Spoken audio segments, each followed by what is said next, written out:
So how do we tell that we are not having protein overload or we're not having moisture overload? So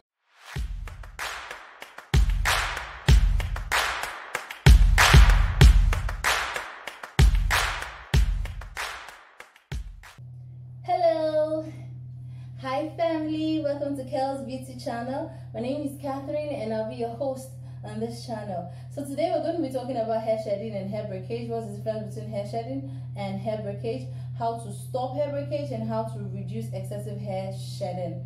If this is your first time seeing this beautiful face, this is your first time stopping by, don't make it your last. Click on the subscribe button and hit on the notification bell so you're going to be the first to be notified when next I post a new video.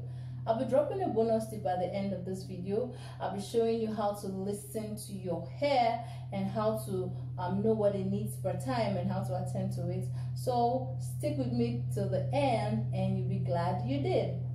Let's get right into it. So what is hair shedding? Hair shedding happens when your hair has gotten to the final stage in the growth cycle and it comes out of your scalp. It is characterized by a white bulb at the tip of the hair strand, and this is because when your hair is getting to the end of the growth cycle, it begins to lose melanin, and by the time it comes out of your head, the tip is white.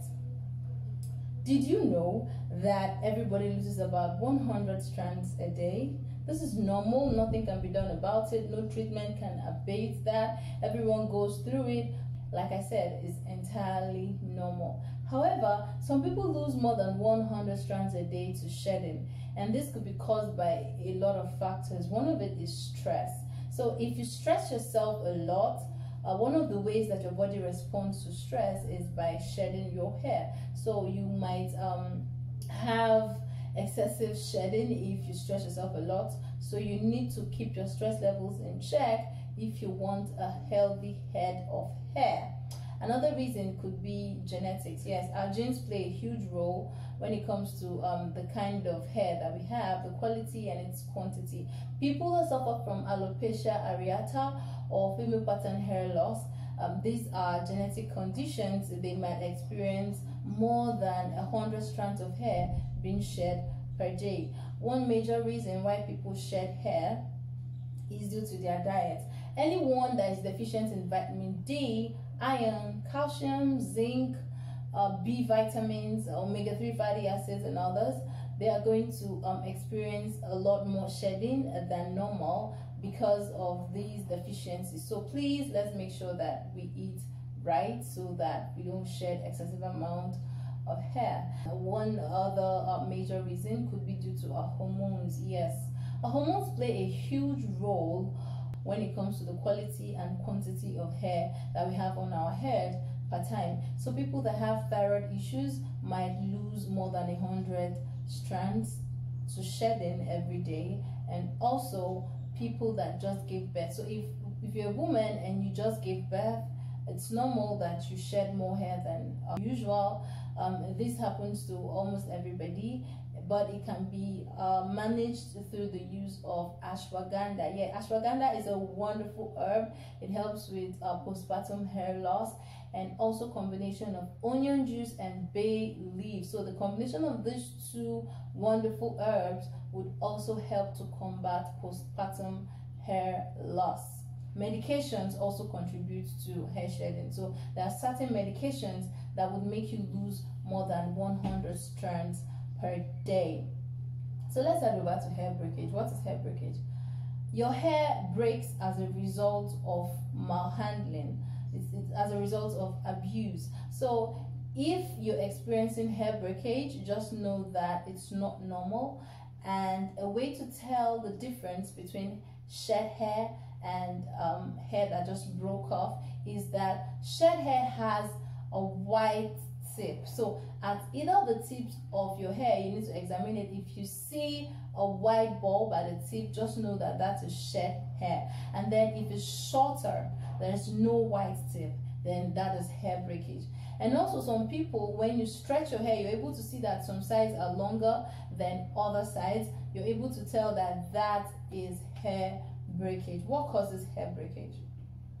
So firstly, we need to know that the African American hair is prone to breakage, because the African American hair comes either in coils or in kinks. And at the end of every coil, at the end of every kink, is a susceptibility to breakage. So your hair could get tangled after a coil or after a kink, and this would lead to hair breakage. This is because at the end of every coil, that particular bend is prone to tangles. This is because your hair comes in coils or kinks, and so it's difficult for the oil, that is the sebum on your scalp, to travel through and lubricate your hair down to the end. And that is why we have to moisturize. That leads me to the next cause of hair breakage: moisture, lack of moisture. If your hair is not properly moisturized, it's going to break. We all know that dry, brittle hair is prone to breakage than moisture-rich hair, which is more elastic in nature. So another reason why our hair breaks is due to heat damage, color damage, and too much tension. So wherever you apply so much tension on your hair, at that point it's going to break more than usual. So what do we do to combat hair breakage and hair shedding? So firstly, we have to stop using our body towels to dry our hair, because our body towels are not hair friendly. Our body towels snag at our hair, they pull at our hair, and they cause our hair to break. So we should use old t-shirts instead on our wash days, and probably towels that are meant for the hair. There are some microfiber towels that you could also shop for your hair. Try to minimize heat. If you must use heat on your hair, make sure to use heat protectant serums and sprays, and also put your heat application tool to a low setting. We should detangle our hairs with our fingers, because most of our detangling tools don't feel knots, they don't really feel that tangle. But when you run your fingers through your hair, you're able to feel that there's a tangle or there's a knot, and you are in a better position to detangle that knot or that tangle by yourself with your hands so that you're able to minimize breakage and shedding. And make sure to use correct and adequate hair detangling tools so you don't end up breaking a lot of your hair. Deep condition, deep condition, deep condition. This cannot be overemphasized. Make sure to deep condition your hair as regularly and as required. You should know when to use a protein treatment and know when to use a moisture treatment. So you should know when your hair needs protein and when your hair needs moisture. So that's the tip I'll be giving you at the end of this video. Another thing is, make sure that we're eating right. Make sure that you're eating healthy, hair-friendly nutrients that would help your hair grow. Over manipulation causes our hair to break, so make sure to wear low manipulation styles. Make sure to wear protective styles. This way our hair is going to break less. And one thing that we need to do is to make sure that we're attending to our scalp. So when there is a lot of product buildup on our scalp, it breeds unhealthy bacteria and unseen fungus, which could cause excessive amounts of shedding. So we would want to use a clarifying shampoo at least once in 4 to 6 weeks. There is no hard and fast rule to that. It depends on how much product you've used over time that would determine how often you need to clarify. So try and use shampoos that contains no sulfates. So surfactants like sulfates are drying. It's not as though sulfates are entirely bad. The problem here is with rinsing it out. So if you're not careful enough to rinse out these sulfates entirely, they still remain on your hair and they continue drying out your hair even after you're done with your shampooing. So if you're not going to be able to rinse out your hair thoroughly and follow with the deep conditioning treatment, just try to avoid sulfates, as they do more harm than good. They contribute to dryness, which makes your hair prone to breakage. So my last point is going to be my bonus tip, and that would be protein and moisture balance.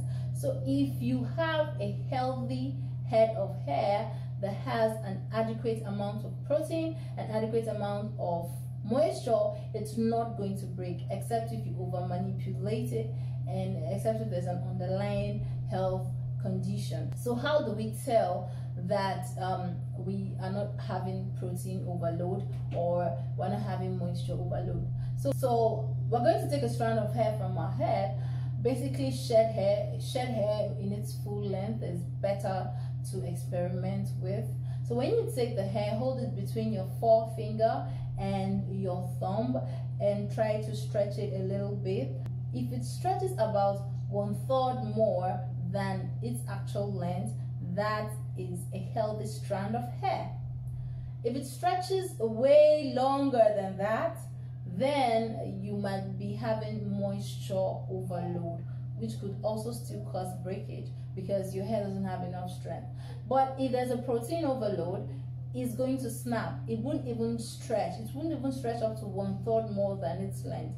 Once you try to pull at it, it just breaks up. So when your hair breaks up at the slightest pull, then you know that you have protein overload and you need to go in with the moisture.